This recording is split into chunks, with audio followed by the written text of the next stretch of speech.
Is Filmora 13 a good video editing software for the new YouTuber? Filmora 13 can be a great choice for new YouTubers due to its user-friendly interface, robust feature set, and reasonable pricing. Here are some key points to consider. Pros of Filmora 13 for new YouTubers. User-friendly interface. Intuitive design. Filmora 13 is known for its easy-to-navigate interface, which is ideal for beginners who may not have prior video editing experience.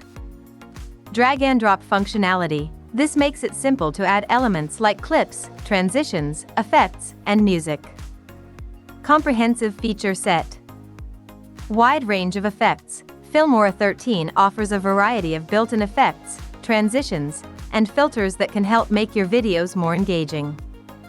Audio tools. It includes tools for background noise removal, equalization, and adding royalty-free music.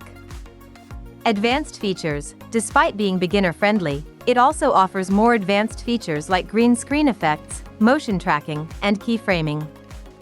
Templates and presets.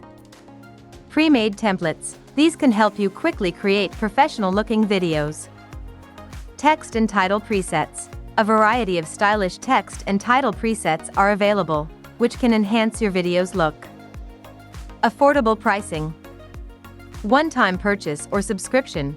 Filmora offers flexible pricing plans, including a one-time purchase option which can be more economical in the long run compared to subscription-based software. Educational resources. Tutorials and support. Filmora provides a wealth of tutorials and a supportive user community, making it easier for new users to learn and improve their editing skills. Conclusion. Filmora 13 is well-suited for new YouTubers due to its balance of simplicity and functionality. It allows beginners to create professional-looking videos without a steep learning curve or high upfront costs. As your skills and needs grow, you might eventually consider more advanced software, but Filmora 13 provides an excellent starting point for building your content creation skills and YouTube channel.